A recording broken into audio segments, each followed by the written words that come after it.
Hinubdan sa kalambuan. Taliwala sa mga dagkong pagsulay nga mihampag sa atong nasod. O taliwala sa mga nagandiiyang isyu sa atong palibot. Aduna pa ba'y paglaom nga makabangon kita nga mga Pilipino o makabaton og pag-asinso? Walay imposible samtang duna pa kita'y kinabuhi. Mga higala, tuguti kini nga programa nga mahimong tulay sa pagkabot sa kadaugan. Daangay natong maangkon. Hinubdan sa kalambuan.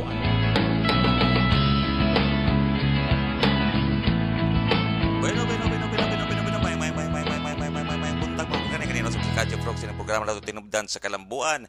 Aniya na karon kita sa Pilipinas gikan sa Malaysia magorganik daghang kay nakatunan si Kadyo Frogs ito ug ganahan jud ko nga i-share mo kani kay na side ko nga good news kaayo ang akong ihatod sa experience nako dito sa Malaysia. Pipila ka adlaw lamang ko dito mga organic pero daghan kay ko nakatunan og ngan nga usa ra ni ka oras yung programa nato di na ko dugay-dugay mga organic kog i-share nako sa inyo kung unsa ako nakita ug unsa ang nakatunan nako ug unsa ang nindot kaayo nga i-apply nato nga mga pamaagi dito sa Malaysia mga organic.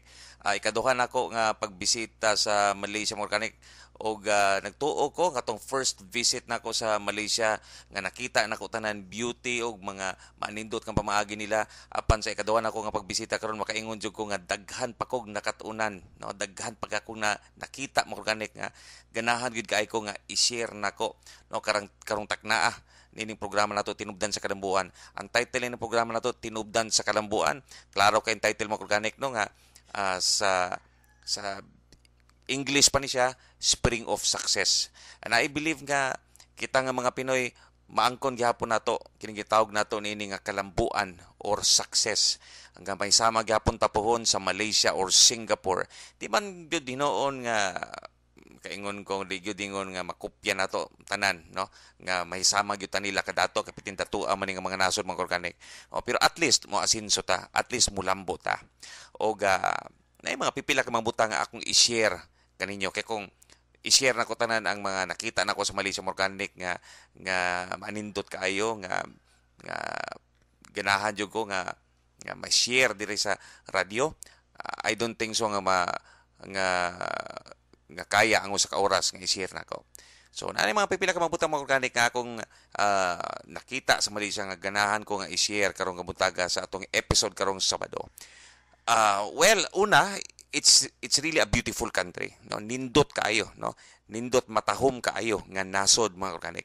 Makita ka tag-as kay mga building, no. Tag-as kay mga building, lapad kaayo ang ilang roads, no, ilang mga kalsada piting para makasulti tingali ka tag 6 lanes tingali mga organic, no. Di man siguro ni nga pag-exaggerate nato, no, pero lapad kaayo ang ilang mga kalsada dito. O naay traffic no pero less ang traffic yun nila katong pagbisita nako na timingan to mga organic nga dunay warag festivity dito unya medyo taas ang weekend nila kay tungod walay trabaho atong Friday, Saturday, Sunday ug Monday. So upat ka adlaw ang ilang matawag nga holiday mga organic unya mga tao imbis magpuyo sa balay kay mga tao mo dito they really take the opportunity to go somewhere for a short vacation basta nasa taas-taas nga weekend mo na nga daghan nga tug beach daghan nga tug kanang mga malls ug uban pang lugar nga masuruyan sa mga Malaysian dito. Less kayo ang traffic mga organic. May buong gani ko nga katong nag-host sa ako dito mga organic nga si Tony George ug si Gemma maka-experience gani may kanang gamay lang nga traffic no sa dalan murag magbagulbol na pero nagunaon ako nga samot na ka diri sa Pilipinas wala gina nga dito sa Malaysia less kay ang traffic dito magtanaw na ko mga organic no kung kato nga traffic nga na-experience mo dito sa Malaysia, wa ra gyud ka kumingking sa traffic and experience ato dire sa Cebu. O di lang ako mag-isgot sa Manila, kawala mo ko na-experience sa Manila, pero makita mo na to kanunay sa news mga organic nga grabe na gyud pod ang traffic dito sa Manila. Of course, extreme ang traffic dito sa Manila kumpara sa traffic dire nga na sinati nato sa Cebu. Okay. So, dagko kay mga buildings ito mga organic tapos lapad kaayo ang ilang mga kalsada. Ah, katong pagbisita nako sa first visit nako sa Malaysia mga organic, kuan man to no kanang nanay gipangtukod nga mga buildings ito. Pagbalik nako nagbarog na to nga mga building no. That was more than a year ago. Karon nagbarog na to nga building plus na pa yung mga bag-o nga mga building gipangtukod nila no. Unya diha ba sa Malaysia ang ginatawag nato nini dito sa Petronas kanang Twin Towers nga piting nga taasa nga mga piting taasa nga building mga organic nga dito nag-occupy ang mga opisina. Di magidingon nga occupied tanan to no sa mga opisina kay daghan mga opisina karon sa Malaysia nga dito na mi-occupy sa Twin Towers. Musod kanina nga mall mga organic kuan siguro ang duha ka adlaw di gyapon yung mahurot og suroy ang kanang ang mall kay piting lapara o piting taasa mga ka-organic. So unsa pa uban nga nakita nako dito? Limpyo nga lugar. Di gyud ingon susama ka limpyo sa Singapore, pero matawag nimo nga limpyo gyud no in general. Kay dito sa Malaysia na may mga lugar noon dito nga matawag nimo nga doon na pa makita nga mga basura nga nagkalat pa. Pero gamay ra no. Di gyud susama diri sa atong nasod nato, specifically diri sa Cebu. Nga mosuroy ka daghan kag basura nga makita nga nagkalat sa kadalanan. Pero dito na kay makita pero tagsar jud kay mo organic no, makaingon kong tagsara. Tagsar kay ko makitaglangaw dito mo organic no, believe it or not, tagsar ako makitaglangaw dito.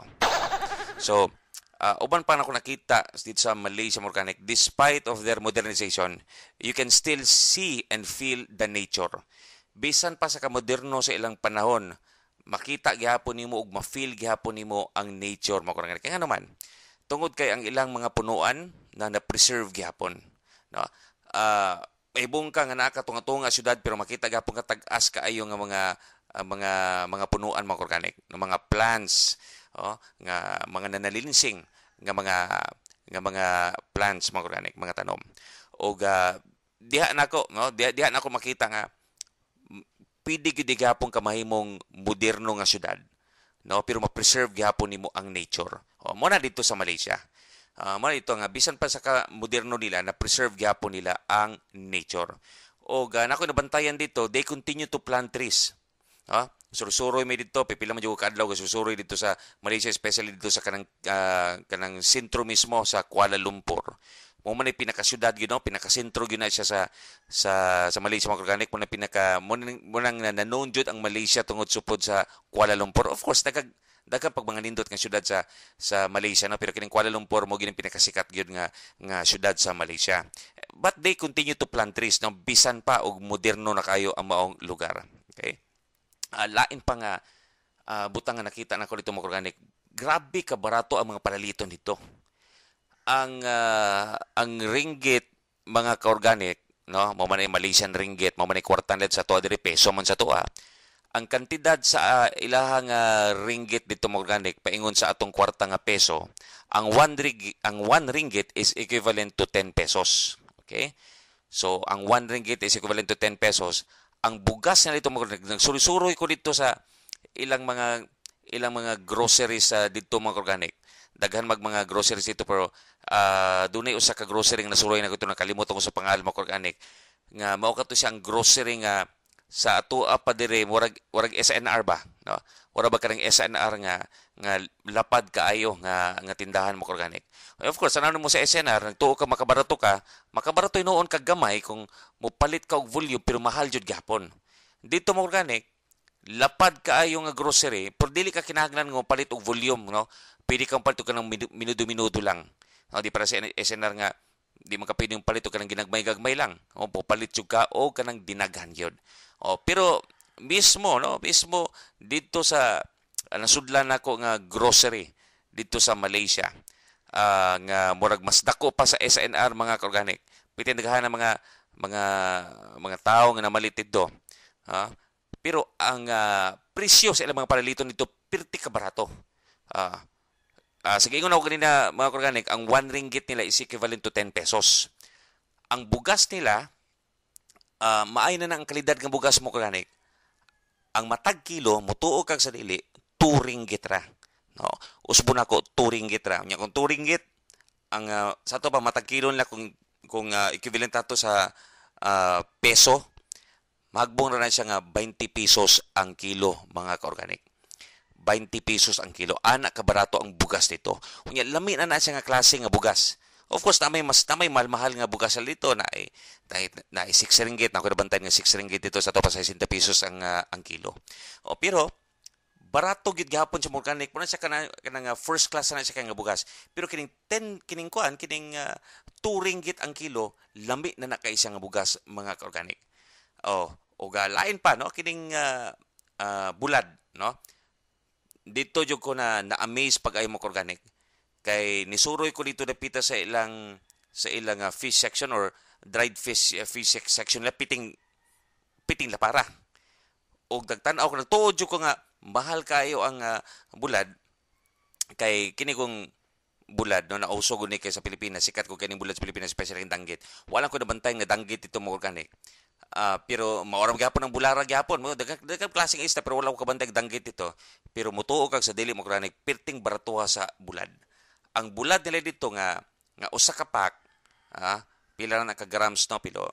Pero ang usa ka pack nila daghan kayo butang na to kanang medium size nga bulad nga 20 ka buksulod, no? Nga 20 ka buksul organic.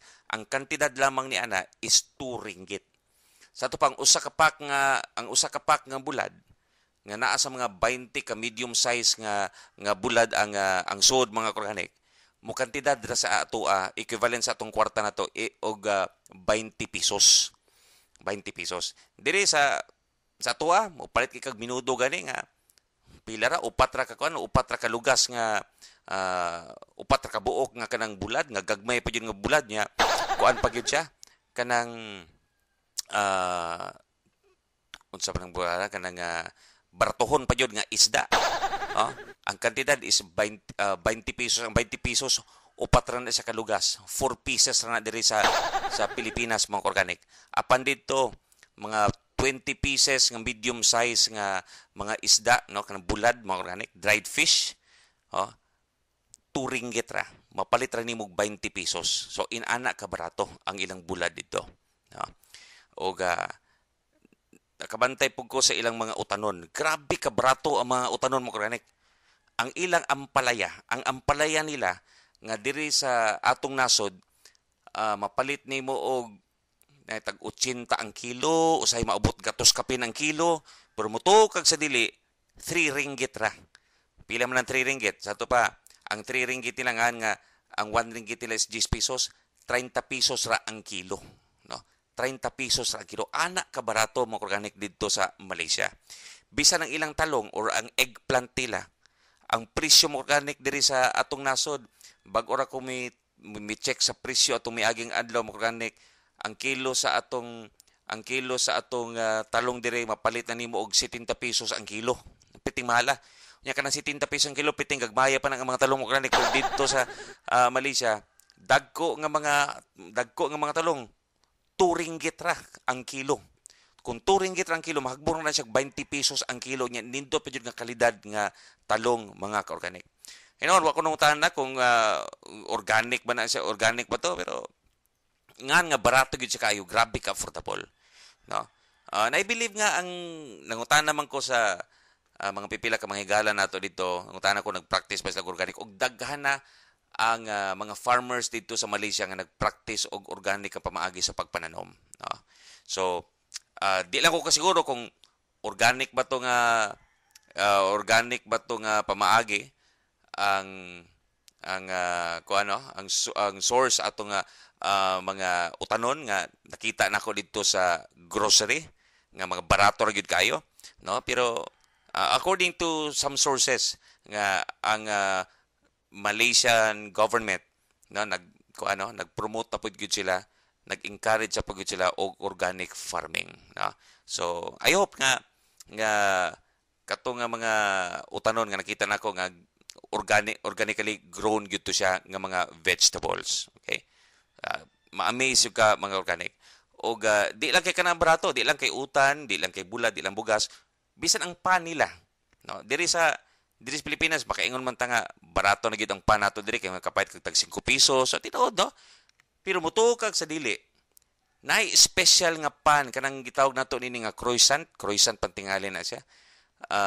Nga kung palito nimo na siya sa French baker, ang usa ni ana is 40-50 pesos ang usa kay mahal-mahal man ang organic.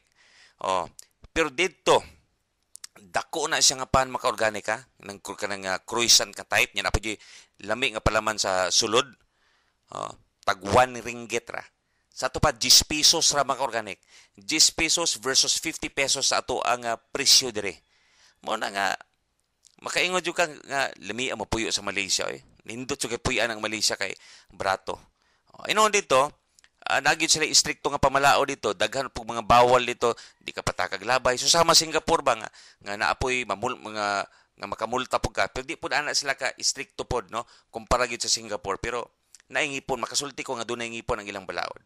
Di man jud susama sa Singapore nga grabe ang sanksyon nila dito kung mo violate ka silang balaod. Pero dito sa Malaysia, naapod sila sanksyon mo. Makaingon ka nga, di man susama ka istrikto sa Singapore, pero doon na sila implementation usab silang balaod. Nagpasabot nga dunay ngipon ang ilang balaod. Dito mga organic, kung mangutana mo nga doon na ba'y kurap dito, well, naagit tingali gihapon. Wala ko na sinati sa ilang balaod dito, silang pamulitika dito mga organic, pero I believe nga doon na gihapon kay katong nahinabi nako no ang mga pipila ka mga higala nato dito magapon sila yung mga istorya no sa kabahin sa gobyerno, mga pamaagi, nagapon mga kurakot kinagmay nana. Pero wa ra gyud na no kanang kumpara nato diri sa atong nasod wa ra katunga ang ilahang na experience nga dili maayo silang gobyerno dito mo granik. At least ang ilang gobyerno dito galihok gyud, klaro gyud. Sa ato diri galihok pang gobyerno nato, no, naampoy mga butang nga maayo gyud ang ilahang gipambuhat pero pananaon ako mo organic no nga daghan gyud og angay pa i-improve. Daghan gyud angay pa improve. Muna nga tariabot man ang eleksyon mo organic, pilion ginato tong mga kandidato nga mga tarong. Pilion nato ang mga kandidato nga dili manghuthot. Dito sa balik tanin ning Malaysia mo organic kay overwhelmed jud kay ko. Overwhelmed kay ko sa na-experience nako dito, sa mga nakita nako dito.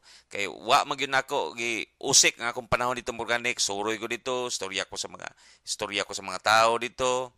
O especially ang akong host nako nga si Tony George ug si Gemma nga si Gemma by the way Pinay ni siya. Si Tony George sa ka India na Malaysian o kabahin daghang kami istorya nito, kabahin sa politika, kabahin sa pag-uma.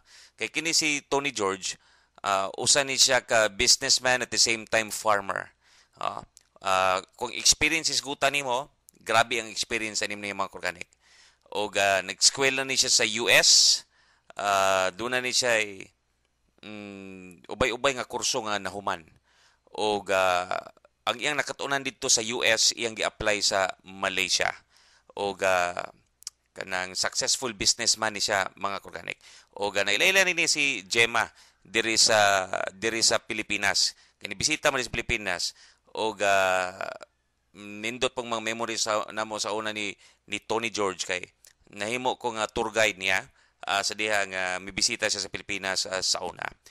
Sa iyahang pagbisita dire na experience po jud niya ang kanang unsa ang dagan sa Pilipinas. Gipangutana nako sa mga organic kung unsa ang pwede nga buhaton sa Pilipinas nga may samata sa nasod sa Malaysia. Ug una nako nga pangutana prior to that, ang utana ko siya doon na babay paglaom ang Pilipinas nga mulambo. Og ningon siya naagyod no positive sa kainan ng organic ug diha ko mismo nadasig no gikan mismo kang Tony George nga usa ka Malaysian nga naa sa usa ka nasod nga grabe kay ka progressive unya nakita miyas mismo ni ang Pilipinas tungod naka-experience pod siya diri sa Pilipinas sa mga pipila ka semana niya nga pagsuri-suroy dire nakita ni mga organic nga doon nagipaglaom ang Pilipinas. No, doon na pa paglaom kanang makaingon na dili pataas ang lubi mga organic. No, moasinso pa ang atong nasod, mulambo pa ang atong nasod. According to Tony George, kinahanglan lang gyud ta og disiplina mga ka-organic. Og mas masayra na ninyo ang iyang mga statements mga organic pinaagi sa among interview nga karon nga episode gusto nako i-play ang interview nako with Tony George dito sa Malaysia.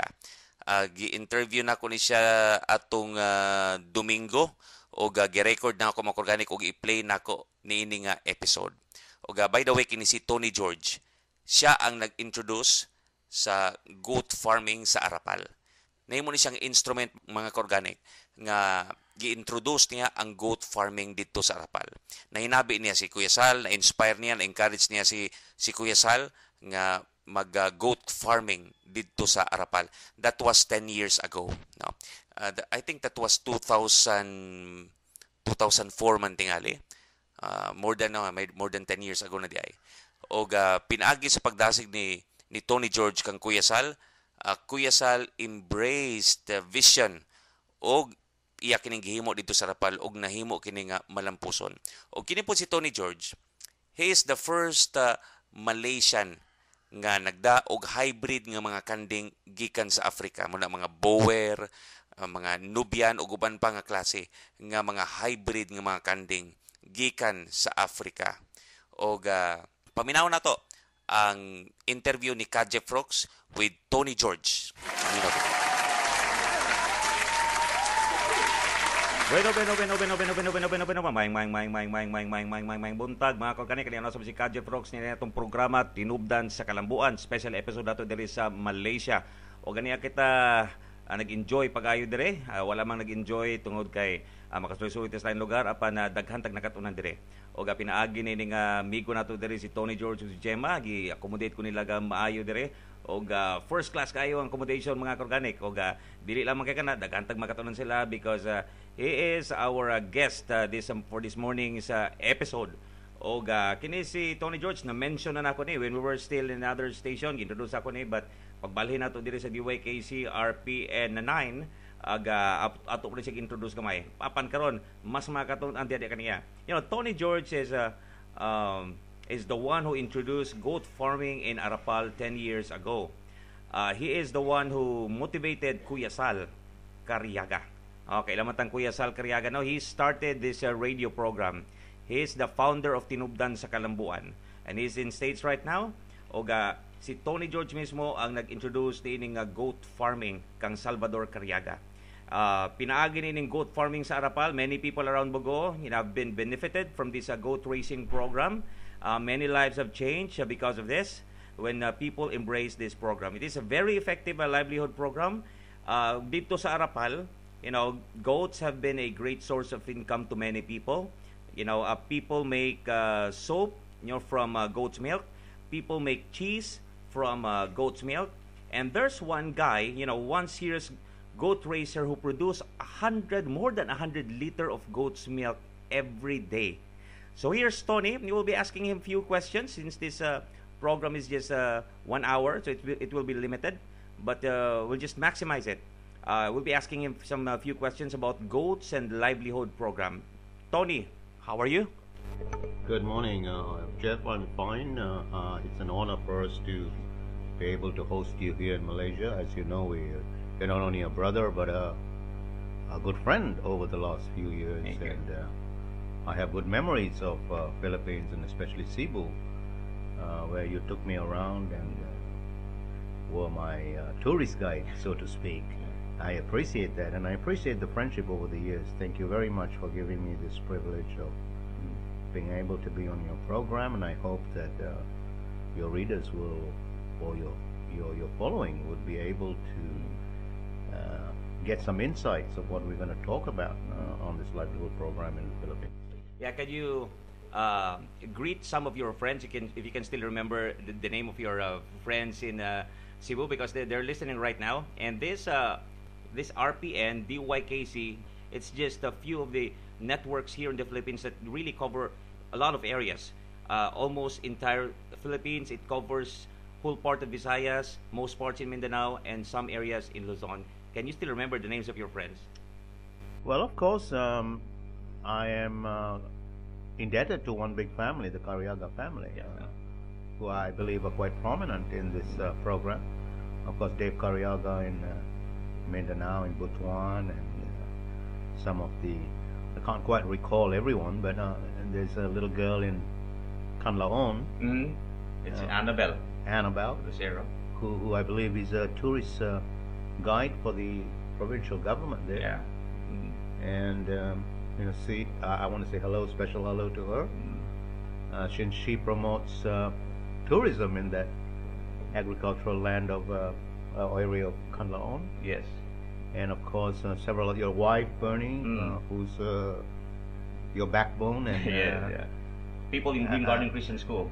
yes, Yeah. and I believe that she's coordinator for. If they're this, listening right now, they know the program. They always tune in every Saturday and Sunday. Yeah, it's good to see all of these people involved, my friends and family members of the church, and especially to those who are in Arapal, Nanita, and I can't recall some others, but kudos and well done to these people who have used this livelihood program to reach the poor people of the area.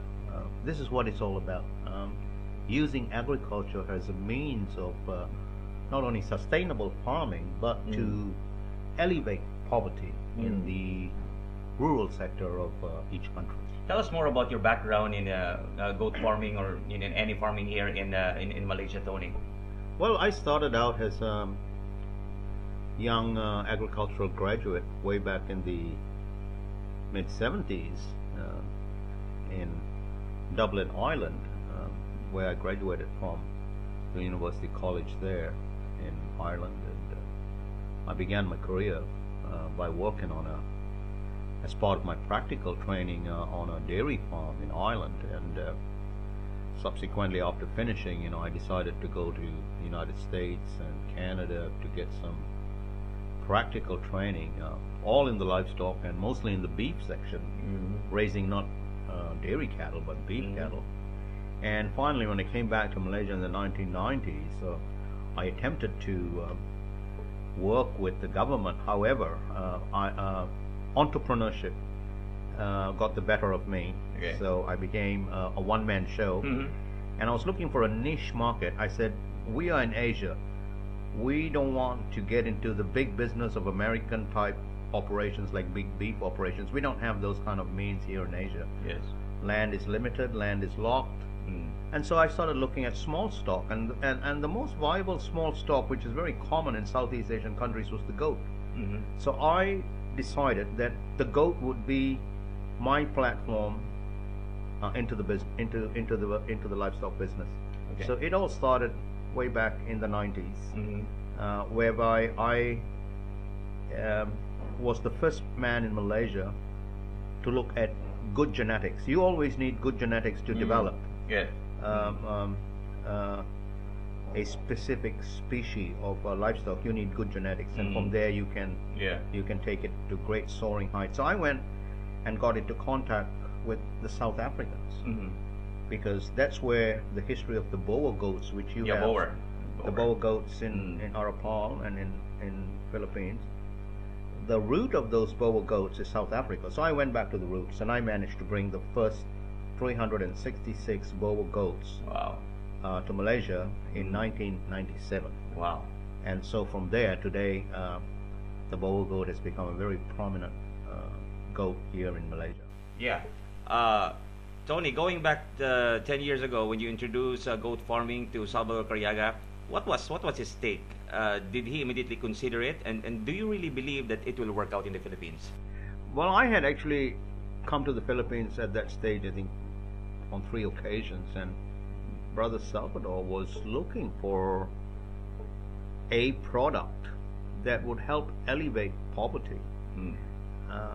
I distinctively remember Salvador telling me that the reason why I want to introduce a livelihood program to the people of the Philippines is that they are currently cutting down trees, destroying forests, as a means of earning income. So he says, do you have any ideas of substituting this cutting of trees and destroying the land and digging the land? And I said, I have several ideas mooting in my head, which perhaps Malaysia didn't want to quite accept because we were developing in a different way. economically we were reaching for the stars in a Yeah. very accelerated space because we got a lot of commodities in Malaysia. Mm. However, I told Salvador Cariaga over a cup of tea in a little restaurant, why don't you think of goats? And he said, no, Philippines is a pig country. You know, we don't we are pork. We're not kambing. You know. Mhm. And I said, the kambing would be a good alternate source for the pig in Philippines. Easy to breed. Mm. Literally, it eats any kind of leaf. Yeah. And I could teach you, Salvador, how to get this program going. And at first he was a bit hesitant. He said, I don't know Okay. how the Filipinos would Uh-huh. accept goat Uh-huh. and its meat Uh-huh. in the Philippines. Mm. And he said, give me, so we had 3 cups of tea actually that day Mm. and something to eat. And I think on the very last cup of tea, he says, I think I'm convinced after listening to your Uh-huh. story that the goats would be a good alternative. I believe you started introducing this program in the year 2004, but he started around about 2007. 2007, so it Yeah. took him 3 years to decide. Well, of course, it wasn't a question of, he had already made up his mind in Malaysia that would be a good No. program to go into. But of course, there is an economic factor Yeah, yeah. related to tied up to all of this. And so he said he needed to raise funds, convince Yes, sir. funders, Mm. etc., both domestic and local and domestic in Philippines, and also, I believe, in the United States, Mm. to carry this to the United States. Yeah. Mm. And don't forget, the United States is the largest goat producer in Yes, the world. yes, And Mm. I told, and Texas, Mm. where Salvador was right. part-time resident, Mm. he said, "Oh, I know some places in Texas that would Mm. be able to help us." And I said, "There you go. Mm. It's a very symbiotic relationship, you know." Mm. And I think that's why it took him 3 years Yes. to go and Mm. introduce that to his Mm. sponsors and to the people, and then bring it back to the Philippines and market that idea as a livelihood program. And I'm happy that Salvador and his friends Yes. took that amount of time. You need planning. Yes. You know, Mm. as they say, Rome wasn't built in a day. In a you day, know. right. So Mm. so I think that 3 years is justifiable Right. for someone right. to start a program. You know. Yeah, and I hope you need to you have to visit Arapal to see these hundreds and thousands of kanding. I'm actually longing to come to the Philippines. Unfortunately, I run my own business. You know. Yeah. I'm my Yeah. own. Mm. I have my own livestock business. I'm a little bit of a consultant to Mm. a few people, and maybe 2016, God willing, would be the year that I. Okay. And I'm getting older. You know, Yeah. I'd like to come and see not only the program but friends. Yes. And you know, I like the Philippines. I'm married to a Filipina. Mm. Mm. So that would be good. You know, Yeah. that would be rejuvenating to come back to Philippines. We look forward to that. Yeah. Yeah, Tony, a lot of people are listening to us right now. Even acting Vice Mayor Nestor Archival and his people are listening to us right now, and other friends, and they would surely learn something from this episode. Because here's my next question. Tony, 30 years ago, Malaysia is not that progressive. Yes, Malaysia is a great country, but it's just recently that they really boom, and it will lead to this question: what do you think is the formula to fight poverty? Because this is really our main concern here in the Philippines. Well, you have to look at the history of the Philippines. I mean, 30 years ago, the Philippines was a very progressive place. Mm. You had the first big highways. Mm. You had world bodies investing in Philippines. You had the United Nations putting several agencies of theirs in the Philippines. Now, Mm. one must ask the question: why did they go to the Philippines? Mm. Why did, say, a body like the UN go into the Philippines? Of course, because they saw hope, they saw progress in the Philippines. So the Philippines had that recipe 30 years ago. And I don't know for what rhyme or reason that was pulled back. Maybe it's political. I'm not too sure. I'm not too well versed with the political scene there. However, my answer to Malaysia used to look to the Philippines. We didn't have highways. We had provincial roads, good provincial roads. I won't say they were bad. They were good provincial roads. We used to look at the Philippines and say, wow, how come they got this huge highway? Mm. And how come they got this big building? Mm. And how come they got big boulevards in their city, you know? And so Philippines was a role model for Southeast Asian countries. So here, my answer to this would be progress is not commensurate on what you have. Progress is commensurate with the human resources that Yeah. you have. The Filipinos have lots of universities. In fact, it's a great training ground. Many people go to Philippine universities to get trained, including our local people. Yeah. So with all that human capital you have, I believe that you have to develop that human capital. Not only change the mindset, you got to go and it's through programs like this, you have to motivate people. You see, when you hit rock bottom, the only way to get out of it is to motivate people and tell them you can do it. You see, if I didn't have money, I wouldn't dream of having money. I would say, look, I've got a lot of resources around me. I'd cut some grass and sell it to a farmer and get $1 out of that. Yeah. I will tell my wife, cook some, our local coconut rice with dilis, which is called nasi lemak in our country. Yeah, right. You had that yesterday. I would say, help me sell this. I would be entrepreneur. So instead of wallowing in depression and sadness, I think the best thing to do for the Filipino people is to motivate each other and say, we can do it. And this is the recipe in Malaysia. People said we can do it. We're not going to sit down on our haunches. We're going to sell, coconut rice. We're going to cut grass and sell it. And they created micro business. I agree that we need to do that, but I also think that one of the reasons why we stuck, it is because of the system that we keep on doing that it's not effective. And I believe, and I remember what Salvador Cariaga said, that if you discover yourself in a hole, what will you do? You have to stop digging. Okay, so Tony, thank you so much for your time. And since this is just a very limited program, it's just in 1 hour, and we already consume some of the minutes of this program. Do you have any final words, to all your friends listening right now, especially our Vice Mayor Nestor Archibald? He's really listening right now, and his people, and some people who believe in, believe in progress, because one of the keys that we can that we can reach a progress is to believe in God, believe in ourselves, but believe that there is still hope in the Philippines. Well, first and foremost, good morning, Mr. Vice Mayor. I'm very happy to hear that you back this program, and that's a good sign of you being involved with your people. To the people of the Philippines, one great asset that you have is that you have love among each other. I see that in the Philippine people. I mean, I see that in how they walk with their children and how they love their children. I mean, that gives me a lot of hope. Right. And of course, the main thing that we together, Jeff, you and me, and a lot of other people who listen to this program, that we believe in God. God is all almighty. God is a loving God and a forgiving God and a very generous God. Yeah. So I think God is important. One must have a leader, and I think God is a great leader. And second, I think your greatest asset in the Philippines is that most of you are educated in different ways. Not only academic wise, but you're educated in culture. You're educated in your belief that you're a nation that was once great.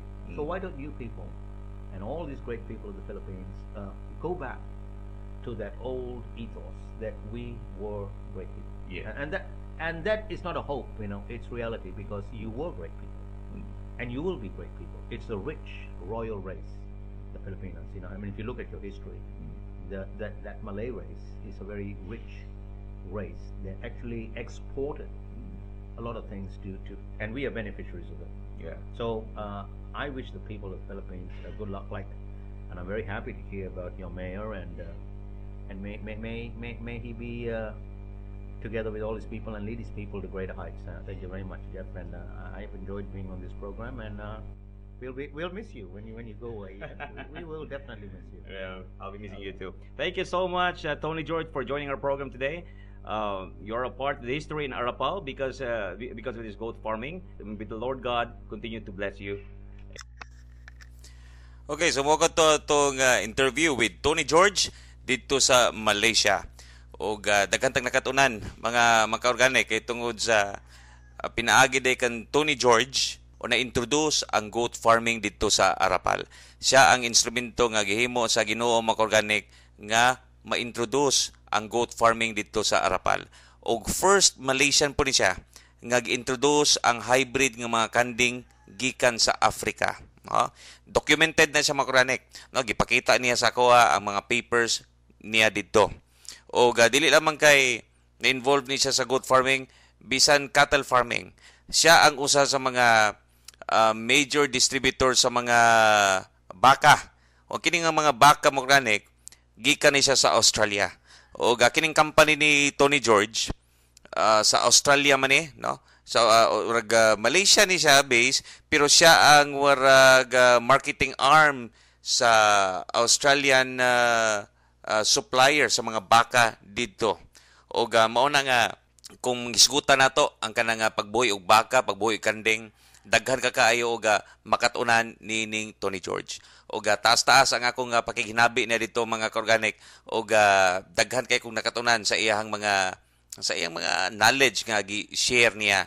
O minaot nga sa sunod nga higayon nga makabisita si Tony George diri sa Pilipinas, mag-guest nato siya. And I'm sure ganahan jud ko nga i-guest nako si Tony George ug ma-share po niya ang iyahang mga pamaagi sa pagbuhi og kanding o pagbuhi og sa baka. Okay, wa pa ta nag-isgot diri sa programa ang pagbuhi og baka. Pero si Tony George ang maayo kayo niini kay tungod mao kini ang business niya. Taud-taud na po siya nga nagdaan ini nga negosyo. So bueno arita sa atong commercial na to, pero nga kining commercial na to mahimo na siya nga dunay intermission na number mga organic. Ang atong intermission number dire kun dili man galing balak na ay kanta ni Kadje Frogs og ngan nga wala ko kaprepara og balak mo organic og atong miaging Sabado og Domingo puno kitag balak mga organic. Na ay mga a total of 15 ka mga balak nga ni-share ni Kadje Frogs last Saturday and Sunday, no? Combination na to siya. Atong Sabado murag na po kabalak to siya og 5 kabalak atong Domingo. Unya karon awaw ka prepara og balak pero nakaprepara ka og sa kaawit mo kranik. Paminaw mo nining kanta ni Kadje Frogs. I'll just have to say I love you in a song by Jim Cross.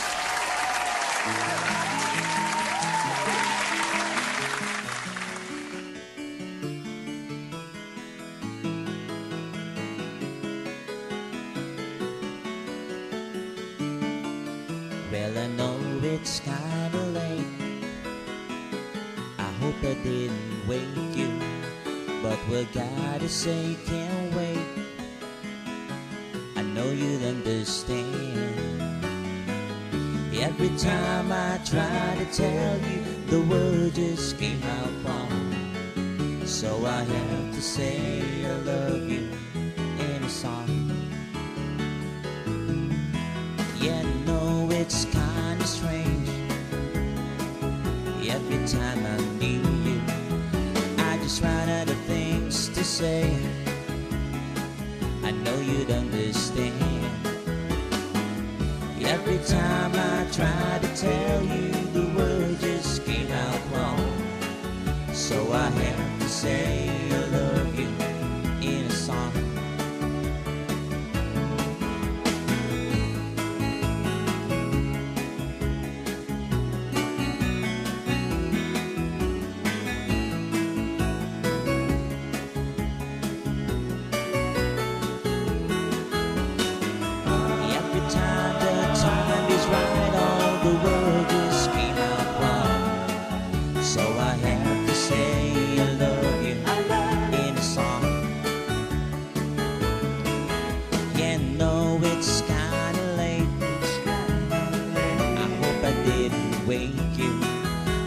Something that I just gotta say. I know you understand. Every time I try to tell you, the word just came out wrong. So I have to say I love you in a song.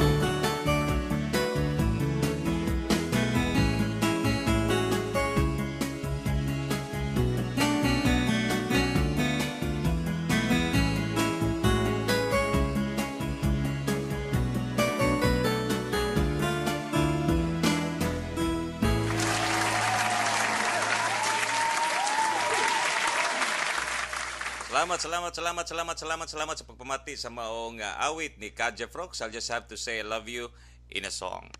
O doon na patay mga pipila ka minuto nga nabilin nining programa nato tinubdan sa Kalambuan. I-greet nato ang ato mga ka-organic nga naminaw karon, especially sa mga organic nga naminaw sa tuwa sa Bohol, Dumaguete, sa pa daghan sa Leyte, na sa Ormoc, na ate mga bago nga mga listeners sa Ormoc. Kung sorry kayo nga wa ko'y nabasa nga mga text message karon na mga ka-organic kay tungod kay medyo apiki ang atong oras nato. But see to it nga I'll see to it nga mo reply ko sa mga text messages, no. By the way, atong number nato nining programa nato tinubdan sa Kalambuan 0918-316-1562 0918-316-1562. Next Saturday tingali mga organic, posible makauban nato si Kari Ramos. Supposedly siya ang ako ang guest 2 Saturdays ago. Pero naapiki siya sa iyahang pag-ari diri sa DYKC mga organic kay tungod traffic ayo tong panahon na sinulog biya tong panahon na mga organic. So bispiras to siya sa sinulog, medyo wa gyud kalusot si Kari Ramos dire. Wa pa nako na tawagan si Kari Ramos og for confirmation, pero ako siyang textan or tawagan ako siya this week aron sing na mga organic maistorya nato siya o maka-set na puta og lain nga mga seminars, no, sa umaabot. Usa sa mga seminars nga ginuno na ako mga organic, no, kining how to raise goats or kanang goat racing seminar. Mao ni siya kinaununan ako nga seminar kay daghang kaayo og ato mga organic nga nag-request ini nga seminar og ipigayon gyapon nato na siya dito sa Eco House ni Acting Vice Mayor Nestor Archival. O kung naminaw magaling si Acting Vice Mayor Nestor Archival, happy listening to you, Sir Nestor. Og may naot nga makabisita ko sa imo next week, no, kay medyo na busy jud ko atong mga miaging semana og bisan karong semana na by next week, Sir Nestor, makabisita ko sa imong opisina o ka mismo sa imong Eco House aron na ato na po ma-finalize ang atong mga taliabot nga mga seminars kay doon na patay mga pending seminars sa ako na hinumduman nato katong second batch sa atong solar panel basic installation. O doon na pa'y follow-up seminar, doon na pa'y follow-up training ato kay doon na pa'y wala pa jud ka hands-on ato kay dili ba matagaan og certificate mga organic kung wa jud ka naka hands-on. Pero doon natin mga 5 ka organic nato nga naka hands-on na, apil na si Carodel. Si Carodel Aying nga uban niya ang upat ka mga organic nato nga may atin ato nga first seminar nato, naka hands-on sila mismo dito, makadawat na sila og certificates. Og katong mga uban nga wala pa naka hands-on, magpaabot lang ta sa schedule, sa final schedule kay kabaw man ka nga grabe ka busy ni Acting Vice Mayor Nestor Archival karon tungod kay dako-dako ang responsibilidad isip po sa ka Vice Mayor sa Cebu City. Mao na nga makiginabi sa kusaya mag-set og final schedule sa ato nga sunod nato nga seminar. But prior to that tingali, unahon sa natingali nato tong katong hands-on mismo, wala pa naka hands-on aron makadawat sila og certificate. Og depende na siya kang Sir Nestor, no, kung unsa ang preference niya sa schedule. Kay bisan pag unsa niya kabisi mo organic, pangitaan magina niya og paagi nga maka-accommodate gyud sa ato ang schedule nato sa ato mga seminar. Mao na nga pasensya lang sa ta, no, kay medyo na-delay nga to ang mga seminars nato, mga training nato, mga hands-on nato kay tungod pod sa mga schedules nato nga medyo kuan jud kay, no, kanang ipit kay schedule nato ba, no, saon to busy ta kayo, no, daghang kay mga trabaho mo organic nga maglisod tag inat sa ato ang time. Pero nagapon tay time ni ana. Mo nagiingon sa Biblia mo organic, there is always time for everything. Mo na ato ang lang paabuton ang mga announcement ni ana mga organic. Okay? So, ang atong Bible verse of the day, mga organic, mao kini Matthew chapter 11, verse 28. Come to me, all you who are weary and burdened, and I will give you rest. Mao ka nang giingon ni Jesus ngadto sa iyang mga tinun-an nga sa mga tao nga nagpas-an og mga kabukaton, no? Kanay mga problema, dunay mga kabalaka, dunay mga kaguol, unsa may tambag ni Jesus diha kanila. Dumuol kamo diri kanako og ako ang maghahatag og kahupay diha kaninyo, no. Mo nang makanindot na mga organic kung doon na tay relasyon sa atong Ginoo. Kabut pasabot yan kung doon na kay relasyon diha kaniya, anaa sa kanunay, no. Anaa sa kanunay nga magamping diha kanimo. ana sa kanunay nga magtagad kanimo o ana sa kanunay nga maghigugma diha kanimo. Mo na nga si Jesus gayud ang ato ang tiunay nga paglaom. Si Jesus gayud ang maong tiunay nga tinubdan sa kalambuan. O may naot nga napadalangin ng tani ini nga programa nini nga episode nato karon nga takna makurganik og may naot nga magpadayon pagpaminaw ugma. Naga po tay programa ugma makurganik pero dili na buntag hapon na siya. Alauna paingon sa alas 2. Medyo kini makurganik nato ga-adjust paghihapon sa ato ang program nato no kay sa ato nga oras kay Sabado buntag nya Domingo hapon, pero pasensya lang sa tanin ni Mokranik, temporary ra gyud kayo ni siya kay mo back to normal tani ini probably by March or by April. O ang pinakasigurado gyud ini nga mo back to normal ta after election na lang gyud. Kay karon man gud grabe ka busy maglisod ang inat sa atong time ba, no? Mga pasensya lang sa mga Organic kay medyo kanang gamay ra gyud ang ato ang oras nato every week, no? Magbong ra siya 2 ka oras sa usa ka semana. Hindi pareha sa atong regular schedule nato nga Monday to Friday, alas 2 paingon sa alas 3, fix gyud ang una sa tawo ba alas 2 paingon sa alas 3. Og yan doon natin mga listeners nga di na gyud makapaminaw in tawon sa especially sa Domingo. Kinahanglan tay mga followers nato nga mga Baptist o kanang matiming sa ilahang pagsimba nga conflict ba, no? Especially ang Bible Baptist nga whole day ang ilang pagsimba. O di gyud sila makapaminaw niya ng alauna paingon sa alas 2 dato.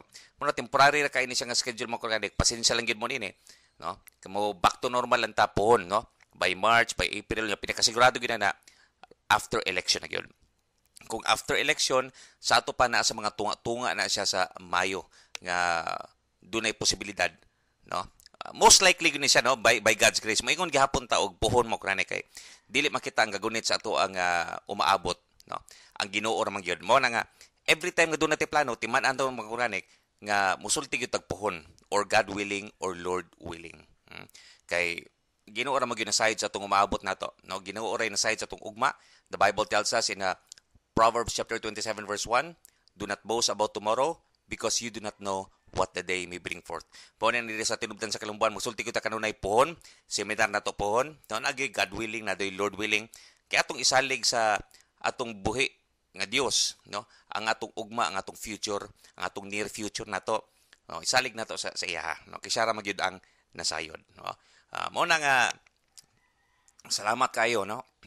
Salamat kayo sa inyong mga text messages. By the way, I have been receiving a lot of text messages even today, kagahapon, pero sorry kay wa jud ko ka reply bisan kausa kay medyo nahutdan pug ka og load, nya katong na-loadan na pug ko. Nakalimot na pod ko tungod the busy na pod, no? Pero acknowledge nako ang tanan ng mga messages nga nadawat nako.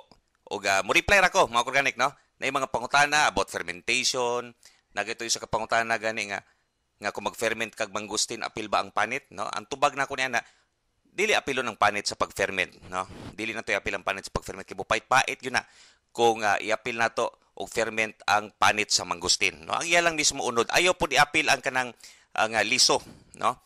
Ang iya lang yung unod, ang unod lang mismo sa mangustin ang ato ang atong i-ferment, ang atong i-apil sa atong fermentation mga Organic.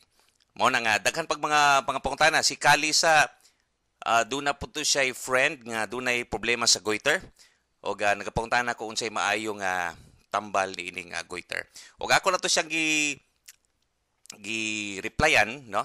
Katong amiga ni Lisa nga taga Panglao, pinagi sa Facebook, no? Kay sa Facebook man to siya naga-send og message mga Organic.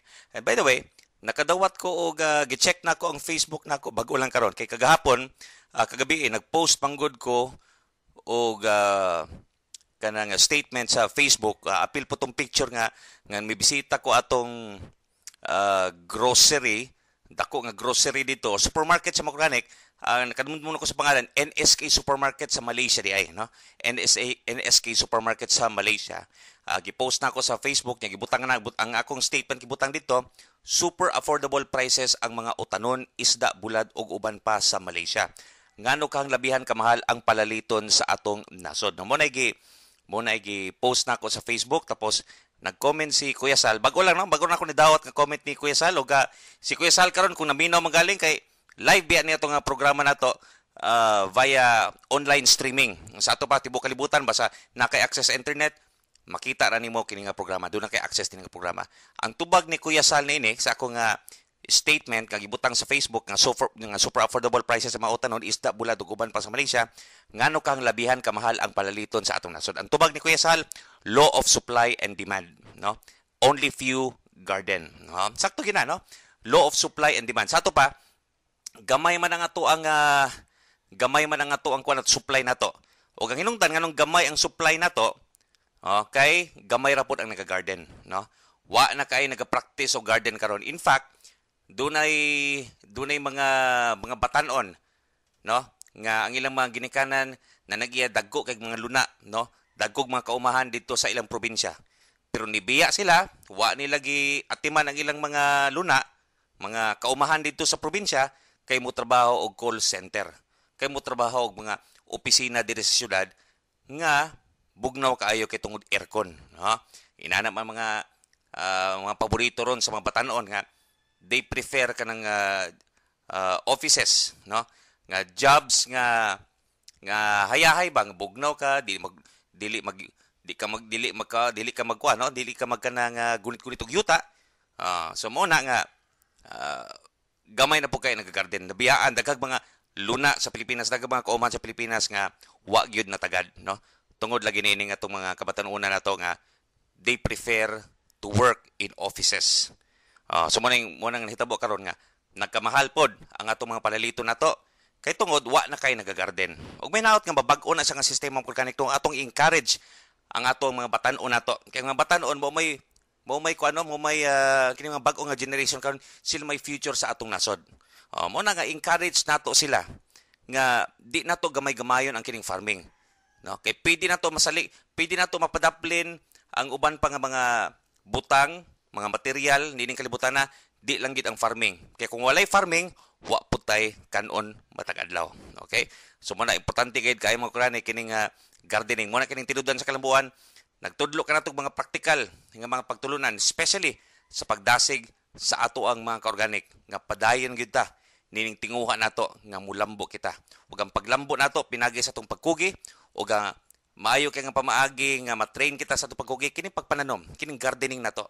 Kung doon na kay gamay nga luna sa balay, di kinang dako nga luna, no? Higayon na kana nga magbuhat kasi mong kagulingon ni mga gardening o makatipid ka pa. Kini kinahanglan mo adto sa merkado nga mopalit og mga utanon nga di ka pa sigurado nga safety kay tungod kay napuno kini og mga chemicals, no? Pero kung magtanom ka sa mga kagulingon ni mga tugkaran using organic nga mga pamaagi nga gitudlo diri sa tinubdan sa kalambuan, mulambo gito mo organic kay makatipid ka, no? Makasave ka mo organic og healthy pa gyud ang imong ginakaon.